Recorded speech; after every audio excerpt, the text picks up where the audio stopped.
Boa noite a todos. Sejam todos bem-vindos à nossa casa de oração. Que a paz e o amor de Jesus esteja no coração de cada um de nós. Uma boa noite também aos internautas que estão do outro lado. Muita luz e muitas bênçãos em vossos lares. Então vamos nesses instantes, meus irmãos, fechar os nossos olhos, acalmar as nossas mentes, os nossos corações, mentalizar Jesus, pedindo a proteção e o amparo em nossas vidas.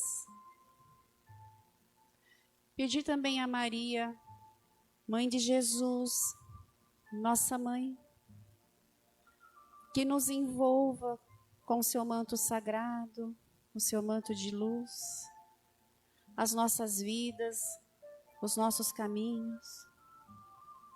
Agradecer imensamente aos nossos mentores, com tanto carinho que nos envolve a nossa caminhada, sempre nos envolvendo com pensamento de luz e de amor.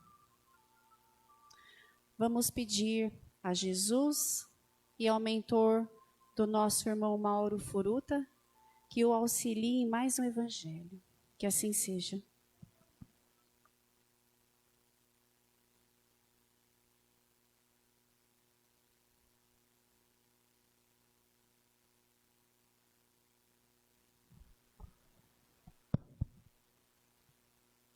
Boa noite, amigos queridos. Boa noite, família, porque é assim que somos, uma grande família, essa família espiritual que se encontra todas as semanas, né, para junto aprendermos o Evangelho, recebermos os tratamentos que a nossa doutrina nos oferece. Boa noite também aos amigos das redes sociais que estão nos acompanhando ou que possam nos acompanhar posteriormente. Sejam muito bem-vindos a esse momento. Tá baixo o som aí? Tá baixo?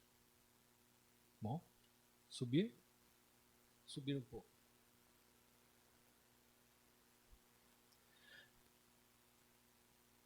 Queridos amigos, agora sim. O tema que nós vamos trazer para as reflexões desta noite está no nosso Evangelho, capítulo 5, Bem-aventurados os aflitos. Se vocês virem, eu estou sempre passando pelo capítulo 5. Mas hoje nós vamos tratar do item 22, a felicidade não é deste mundo.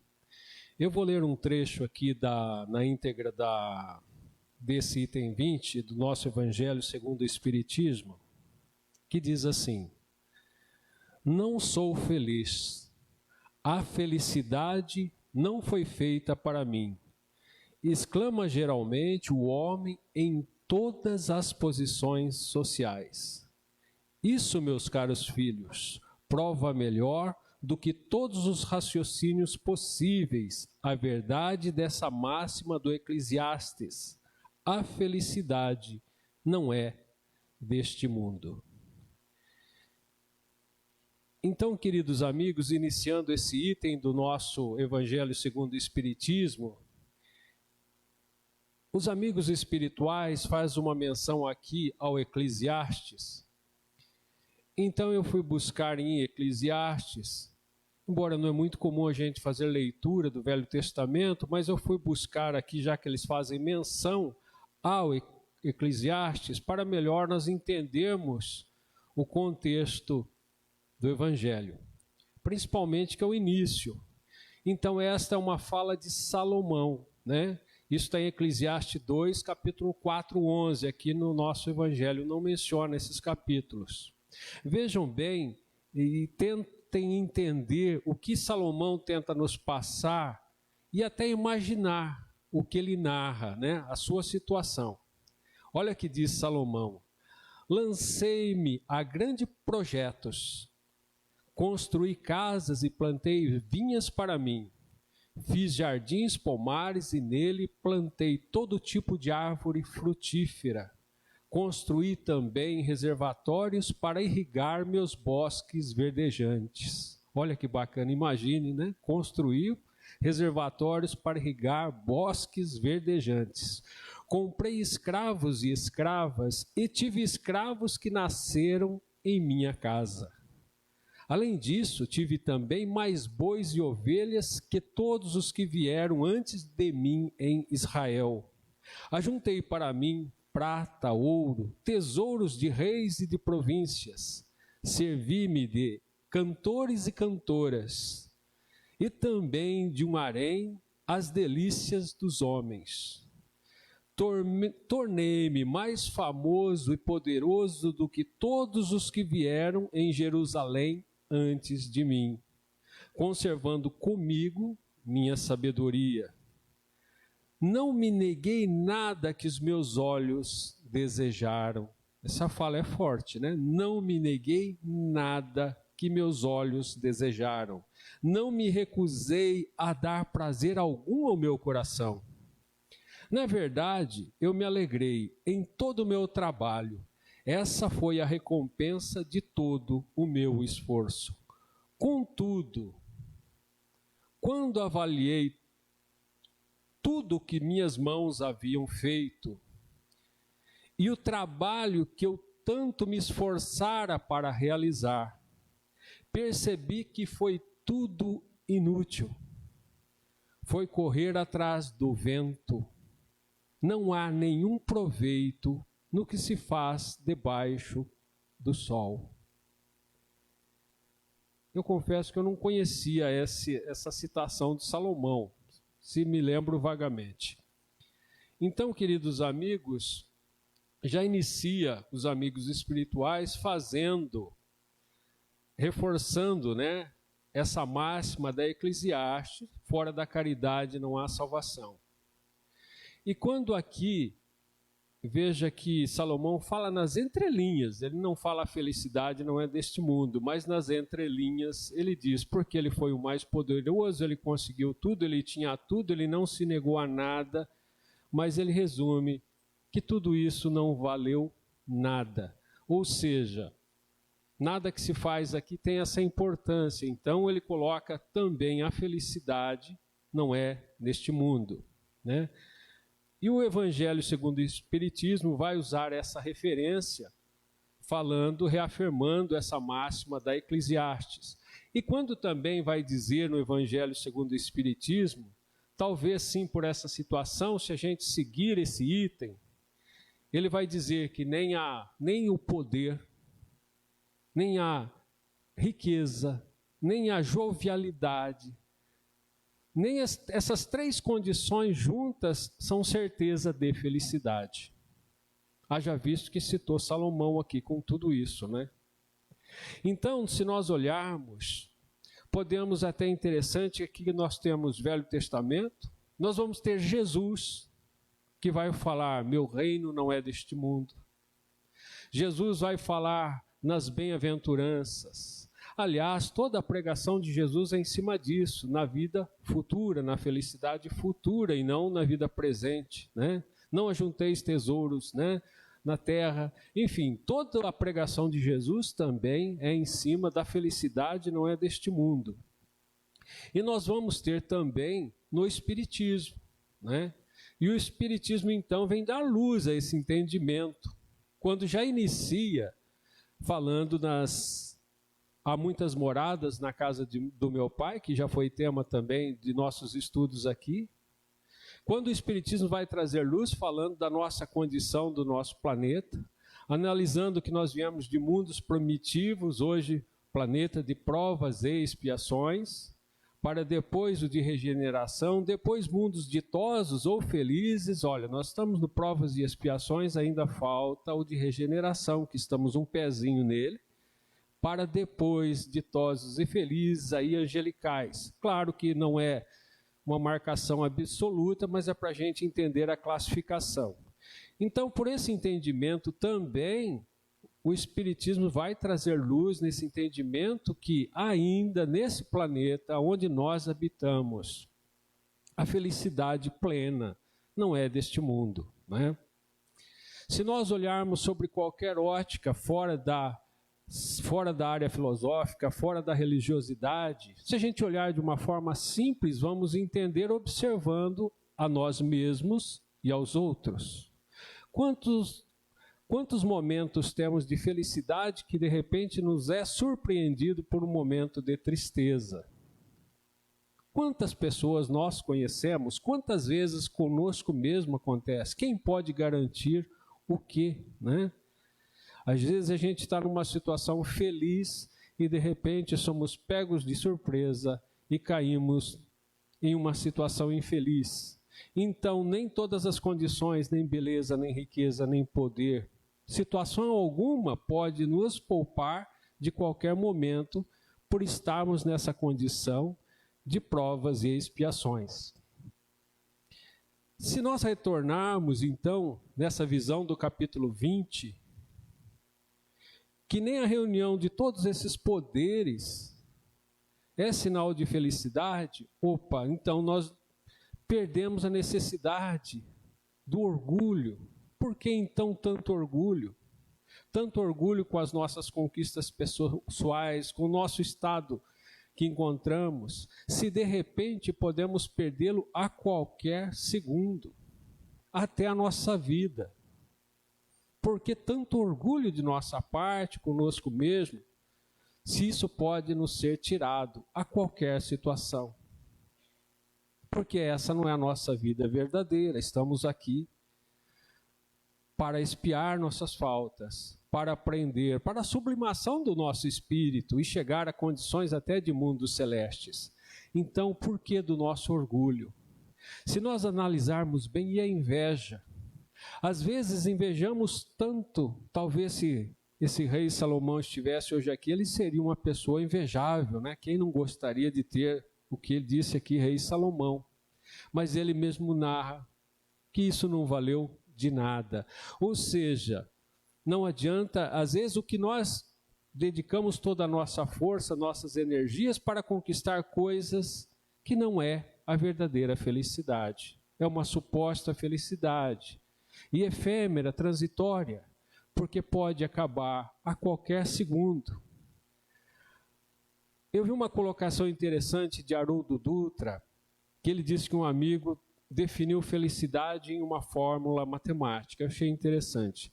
Felicidade é igual expectativa menos realidade. Felicidade é igual expectativa menos realidade. Porque nós colocamos expectativa nas coisas. Mas quando vem a realidade, vem a nossa frustração e nós estamos infelizes. Não é isso? Em tudo a gente coloca as nossas expectativas, mas não contamos com a realidade das coisas, que nem de longe corresponde à expectativa que nós fazemos, nem das coisas, nem dos outros, e nem de nós mesmos. Não é? Quem pode garantir ter uma expectativa de vida de tantos anos e de repente não chega lá?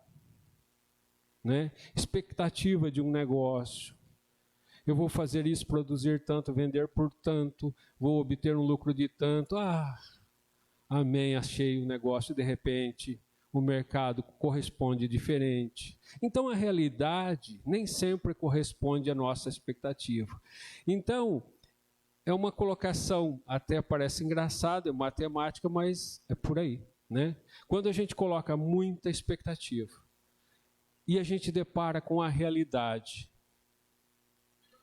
aí a gente vai ter a frustração e a nossa infelicidade. Então, o que nós temos que fazer? É educar as nossas expectativas, reavaliar as nossas expectativas, olhar uma expectativa de um novo ponto de vista, de uma nova ótica. Se nós olharmos no nosso corpo físico, só falando, não estamos falando de religião, do nosso corpo físico. Nós nascemos, nós envelhecemos, nós adoecemos e nós morremos. Para não usar o termo desencarnar, né? Vou usar um termo simples aqui. Essa é a proposta física de todos nós. Mas quando nós nos adoecemos, frustramos, que expectativa de adoecer, não é? Mas nós vamos adoecer. Quem está salvo das doenças? Envelhecimento. O envelhecimento hoje me limita a algumas coisas, eu não tenho mais a visão, não tenho mais a força, não tenho mais o reflexo, não tenho mais agilidade, não tenho mais a memória, então eu começo a ser infeliz num processo de envelhecimento.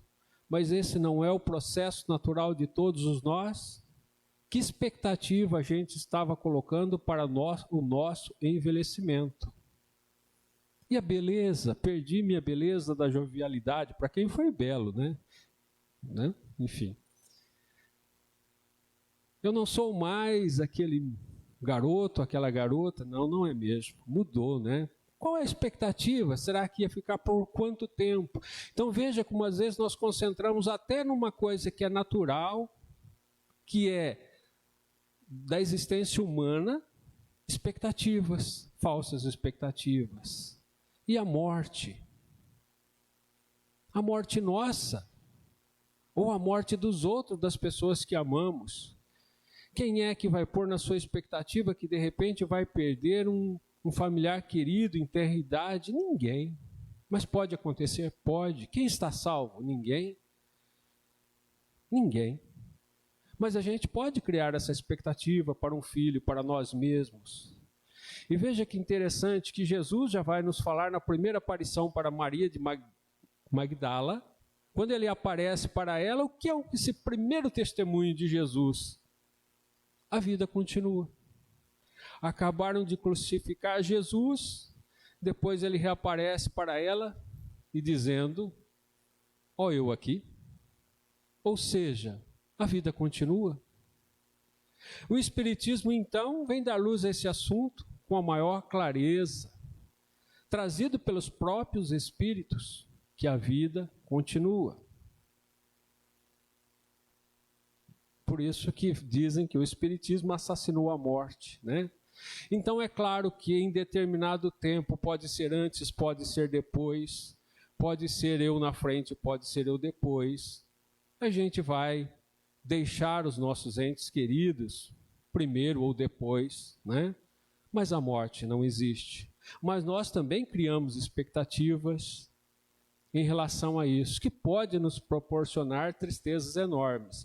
Eu não quero dizer que não é um sentimento doloroso, né? Despedir, mesmo que temporariamente, que a gente diz do nosso ente querido, não é um processo fácil, não é? Mas nós sabemos que é simplesmente temporariamente. Então são expectativas que vamos criando, que de repente a gente não vai acontecendo e nós vamos nos frustrando.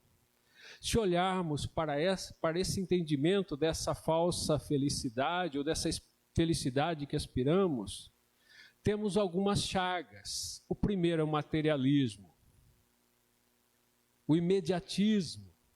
Eu colocaria o imediatismo também. E o terceiro ponto seria a descrença nos ensinamentos do Mestre Jesus. Materialismo 1. Imediatismo, mesmo com a crença, seja na doutrina espírita, seja nos ensinamentos de Jesus, mas eu sou imediatista, eu busco isso agora, eu não vou esperar, né? E aí, só isso já é uma descrença dos ensinamentos de Jesus, ou da nossa doutrina espírita. Ou podemos dizer um afastamento das leis de Deus, das leis naturais. Se nós partimos de um processo de uma vida única, quando falamos de imediatismo, é que acreditamos que é tudo nesta vida, não é? Aos materialistas que só acreditam no que é material, só nessa vida. O materialista, de fato, ele não acredita nem na continuidade de sua vida depois da morte. Para ele, morreu, acabou.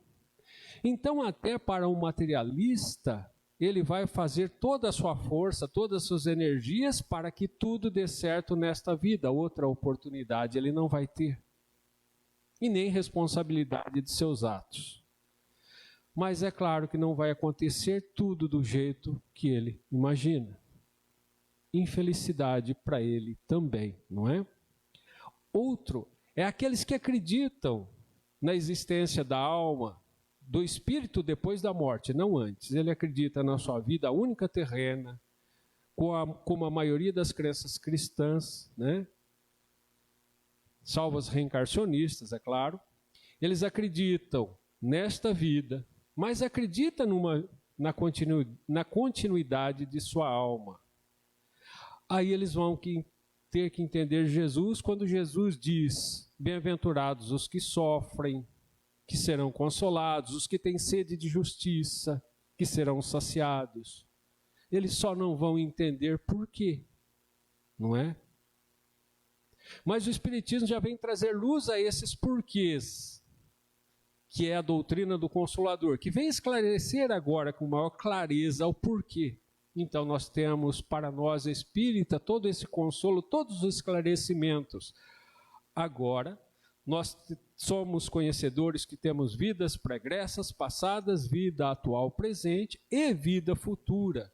Respondemos por vidas passadas e estamos nos preparando para vidas futuras. Nesse sentido, bem-aventurados os que sofrem. Não é os que sofrem, os que sabem sofrer, que serão consolados, né?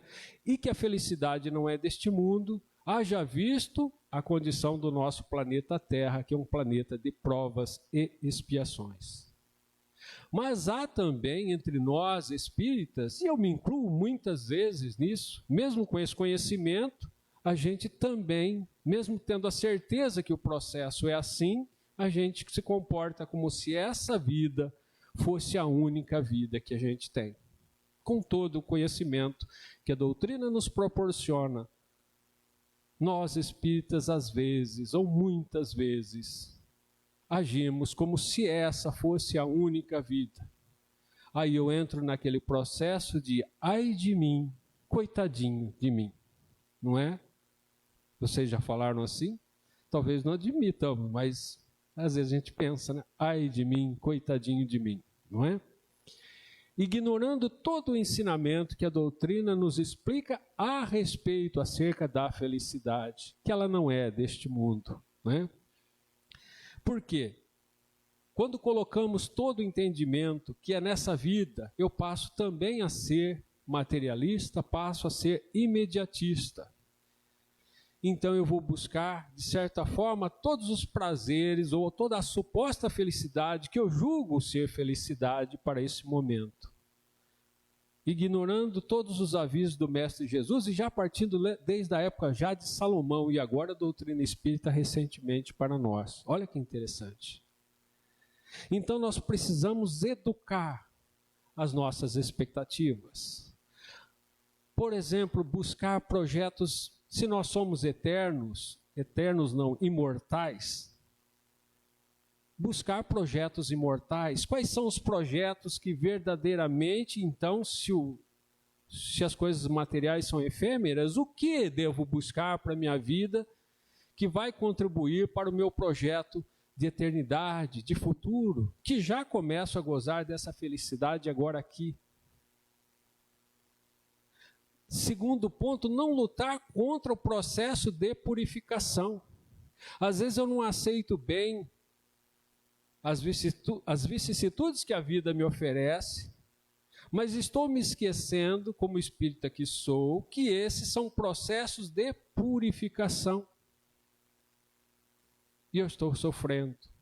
Ai de mim, coitadinho de mim, não é? E às vezes esses processos são justamente o que nos estão alçando, fazendo aprender, fazendo rever os nossos propósitos, ressignificar a nossa vida, em buscar projetos eternos, aí voltando para a segunda. E se colocarmos o outro, queridos amigos, e esse não pode faltar, é amor, não é? Precisamos pôr amor nos nossos objetivos e não esperar o retorno do amor do outro que não é correspondido, porque o verdadeiro amor, né, ele se alimenta do ato de amar. O verdadeiro amor se alimenta do ato de amar e não do retorno que eu espero daquele que amei e me retribuiu com ingratidão. Porque amar aquele que nos ama é muito fácil. Quer saber um teste? Se o nosso amor é verdadeiro, ame aquele que é ingrato. E aí a gente pode dizer, já cheguei nessa condição, dessa plenitude de amar sem esperar retorno, né? Então, queridos amigos, enquanto nós tivermos essa condição de vida, de acharmos que a vida é essa, e tudo tem que ser, os esforços nossos são concentrados aqui. Paulo Eduardo Sampaio, um querido amigo palestrante, ele usou uma frase, uma colocação, e eu gosto de usá-la porque eu achei interessante. Porque quando ele falou, encaixou comigo, né? Vocês já tiveram a impressão que nós somos os vivos e os espíritos são os mortos? Não é assim que pensamos? Nós somos os vivos. E quem desencarna? Vira espírito morto. Eles são os desencarnados, são os mortos, nós somos os vivos. Essa é a visão estreita que temos, que nós somos os vivos e eles, os desencarnados, os espíritos mortos. Eles estão sujeitos à transformação da matéria? Não. Eles envelhecem? Não. Eles sentem dores? Não. Nós atravessamos parede? Não. Nós conseguimos comunicar pelo pensamento? Não. Para a gente se locomover de algum lugar, a gente pode ir pelo pensamento? Não. E nós somos os vivos e eles são os mortos. Precisamos entender que a nossa pátria espiritual é lá. Aqui estamos aprendendo, acertando contas, aprendendo. Mas equivocadamente concentramos as nossas energias nesse imediatismo, nessa busca dessa felicidade que plena não é deste mundo. Mas podemos ter felicidade relativa, claro, momentos de felicidade e devemos aproveitá-la muito bem. Quando os fariseus perguntaram a Jesus onde fica o reino dos céus, ele falou: o reino dos céus não é uma coisa que possa estar aqui ou acolá, o reino dos céus está dentro de nós. Se o reino dos céus está dentro de nós, pode estar no meu trabalho, na minha casa, no meu leito hospitalar, no meu trabalho, na casa espírita, fora dela, na igreja católica, num templo evangélico, não tem problema, o reino dos céus está dentro de nós. Então, quando buscamos, olha, essa conexão com o alto, quando buscamos essa conexão com Deus, vamos encontrar esta já felicidade que é relativa porque ela não é plena, mas são prelúdios da felicidade que vamos ter em toda a sua plenitude quando passarmos de estágio, evoluirmos, sairmos dessa condição que nós nos encontramos, de um planeta de provas e expiações. Então, queridos amigos, as situações às vezes que nos pegam, já finalizando, elas são difíceis, né? Quantos de nós enfrentamos provas de todas as ordens? Mas o que temos que fazer é seguir em frente, seguir sempre em frente. Quando o povo de Israel estava ali, os hebreus, com soldados egípcios atrás, de um lado o mar, do outro o mar, e para frente o mar vermelho, o que eles iam fazer? E Moisés vai perguntar: o que eu faço com esse povo hebreu? De um lado deserto, do outro deserto, atrás soldado e para frente o mar. E Deus diz: siga em frente. Então se nós estamos nessa condição, devemos bem aprendê-la para a sublimação do nosso espírito, ter pressa em quitar os nossos débitos, quando eu digo débitos de vidas passadas. Então não criar empecilhos, né? Quando às vezes essas questões mais difíceis são para ajustar as nossas contas. E que possamos ter fé sempre em buscar o caminho reto. Queridos amigos, eu vou contar uma história aqui, só para a gente finalizar o tema do nosso evangelho. Quando eu estou preparando o evangelho, geralmente aqui eu faço um rascunho, mas geralmente eu vou preparando mentalmente. E às vezes vai me surgindo histórias, por isso que às vezes eu conto muito coisas da minha infância, enfim. né? E às vezes me recorre histórias, mas é uma história que me veio e hoje eu busco fazer desse acontecimento uma filosofia de vida. Nem sempre, às vezes, eu consigo, mas hoje eu busco fazer dessa história, desse exemplo simples, a minha filosofia de vida, por isso vou compartilhar com vocês, para que vocês também possam entender. Na minha infância, eu nasci em Novo Horizonte, mas a minha infância foi na cidade de Borborema. E lá em Borborema passa o rio Fugidos. Esse rio não é mais o rio Fugidos, não é mais o rio Fugido como era, né? Hoje bastante assoreado, suas nascentes prejudicadas. É claro que o rio é muito raso, né? Já não é mais aquele rio que eu conhecia na minha época de infância. Então era muito comum aos finais de semana as pessoas irem nadar no rio Fugidos. Finais de semana. Temos lá o Tietê também, mas é um pouco mais longe. Naquela época nem todo mundo tinha carro. Então era muito comum a gente pegar boias, né, e descer ao rio Fugidos para nadar. Acontece que eu não sei aqui Itápolis, mas em Borborema a gente fazia muito.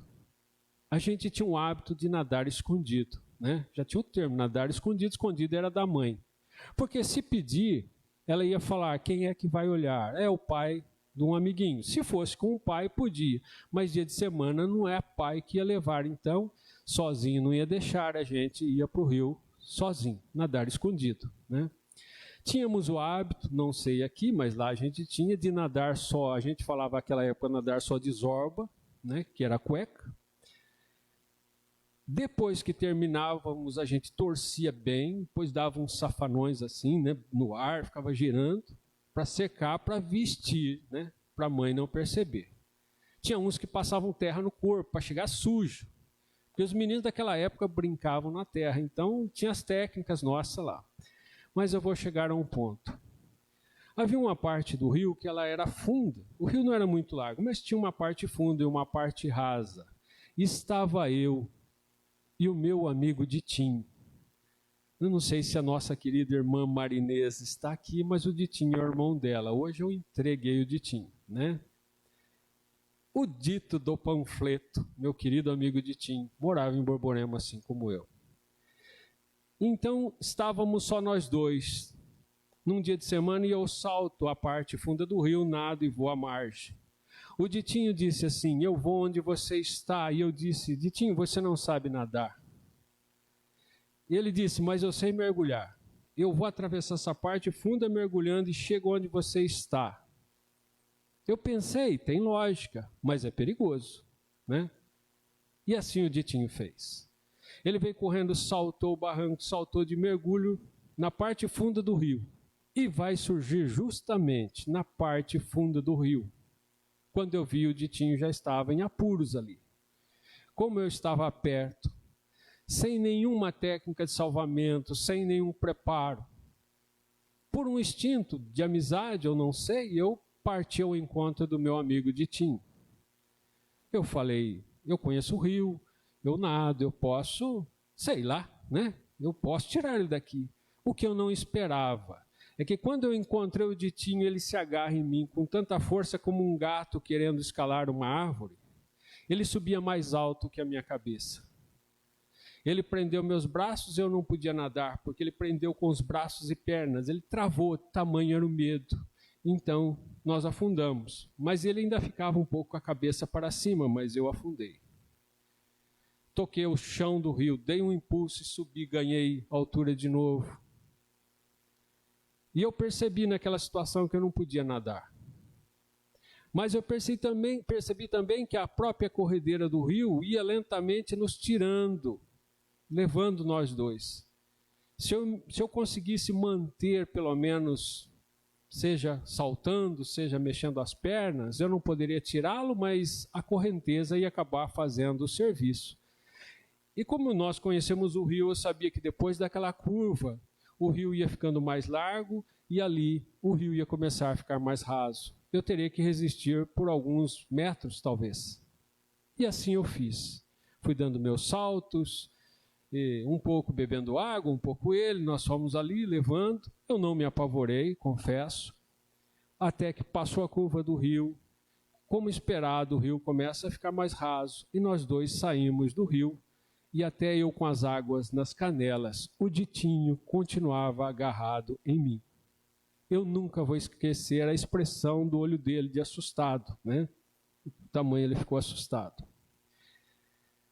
Queridos amigos, que história é essa? Que filosofia de vida é essa? O que a gente pode aprender? O que eu procuro aprender com essa história? A vida, queridos amigos, é um grande rio. Não aquele rio de Borborema. A vida é um grande rio. E todos nós temos que atravessar. Todos nós. Uns mais preparados, outros menos preparados. E a obrigação de todo aquele que está um pouco mais preparado que o outro, auxiliar na travessia desse rio. Mas também há momentos em que nós vamos ser pegos de surpresa por situações que não esperamos. E vamos sentir como se estivéssemos de mãos e pés atados. São situações da vida que nos pega de repente e nós vamos sentir como se estivéssemos de mãos e pés atados. E a vida parece que vai nos sugar para baixo. E quanto mais movimentos translocados nós fazemos para fugir das nossas situações daquele momento, mais a gente se afunda. Então é um momento em que às vezes é preciso tocar o solo do rio. O que é tocar o solo do rio? É dar pé da situação, da realidade, ter serenidade, como eu já falei em um tema, serenidade na dor, é naquele momento ter a frieza, a serenidade de observar o momento. E às vezes fazer pequenos movimentos, não para sair do problema, mas para manter na busca da saída do problema. Pequenos movimentos simplesmente para a sobrevivência do momento. E a hora que percebermos que não podemos lutar contra a correnteza, ela não nos é favorável, talvez usá-la a nosso favor, deixe que ela nos leve. Mesmo porque depois da curva do rio, o rio vai ficar largo, ou seja, a vida também é como esse rio, ele não é totalmente raso e não é totalmente fundo, ora é raso. Nesse momento da vida, talvez podemos estar nas maiores dificuldades, mas certamente depois da curva do rio, isso também passará, como Maria de Nazaré disse a Chico Xavier, isso também passará. E se hoje eu e o meu amigo Dito, nós adultos, voltássemos lá naquele rio, e esse rio fosse por acaso o mesmo, da mesma forma, certamente nós vamos olhar esse rio e falar assim, olha, esse rio não era tão grande assim e na verdade nós não corremos tanto risco assim. E a nossa vida, quando voltamos aos problemas anteriores já passados, vamos verificar que eles não eram tão difíceis assim ou tão sérios assim a ponto de nos ter consumido todas as nossas energias. Então, queridos amigos, essa é uma filosofia de uma passagem até infantil de criança, acho que eu tinha uns 10 anos, mas hoje eu procuro fazer de verdade a minha filosofia de vida. Às vezes ceder à correnteza, esperar que os momentos passem. E todo esse ensinamento a gente só vai buscar no Evangelho de Jesus, na doutrina de Jesus. Essa filosofia é só para trazer luz ao que aqui discutimos. Espero que também possa ter contribuído a mensagem dessa noite, que nós possamos buscar sempre sim a felicidade que é possível a cada um de nós e buscar o reino de Deus que habita dentro de cada um de nós. Que assim seja.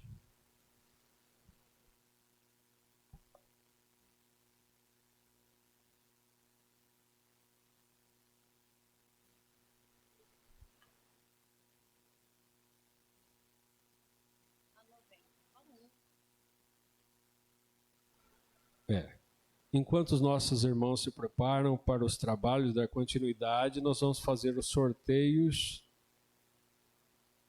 pelas mensagens que vocês receberam. O número é 1, a primeira pessoa que pegou a mensagem, Fonte Viva, Chico Xavier.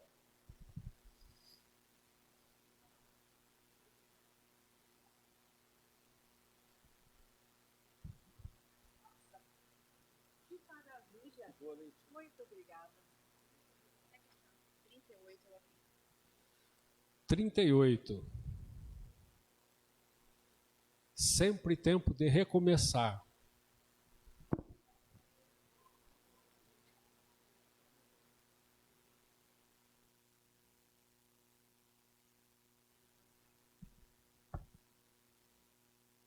Noventa. Mães de luto.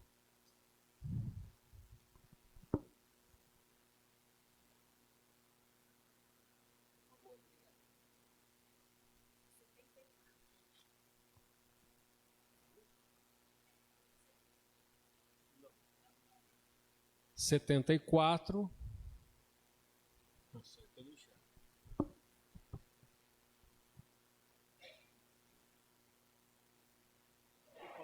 Quer falar outro? Outro número?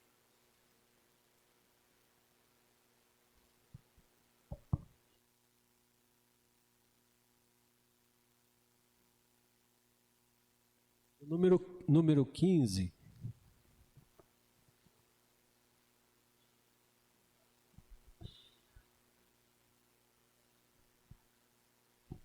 Número 15.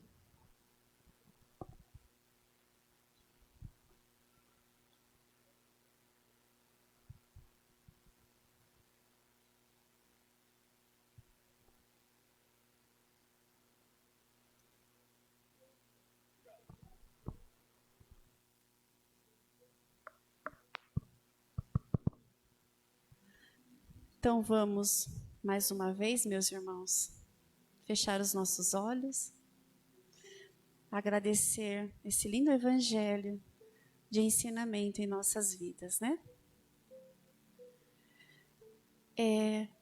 Antes de terminar a prece, neste momento de silêncio, de paz, de harmonia que nos encontramos, vamos mentalizar os nossos irmãos em Israel e na Palestina, que se encontram em conflitos, pedindo a Jesus e os mensageiros de luz envolvidos naquele país, naquele território, que os benfeitores espirituais e o nosso governador Jesus possa envolver a cada um deles na união, na paz e no entendimento fraterno. Mentalizar também o nosso mundo, nosso planeta Terra, o nosso planeta azul. Que possa ocorrer a paz, o fim da guerra. Saibamos sempre, meus irmãos, que estamos caminhando para um mundo de regeneração, que muitas vezes é preciso bagunçar para arrumar. Mas mediante a este momento, entregamos a nossa oração, os nossos pensamentos de luz àqueles irmãos necessitados de amparo, de paz e de entendimento. E agora sim, se alguém tiver algum pensamento de amor, pedir algum esclarecimento, algum pedido especial, que mentalize com toda a sua força e com todo o seu amor, se for do nosso merecimento.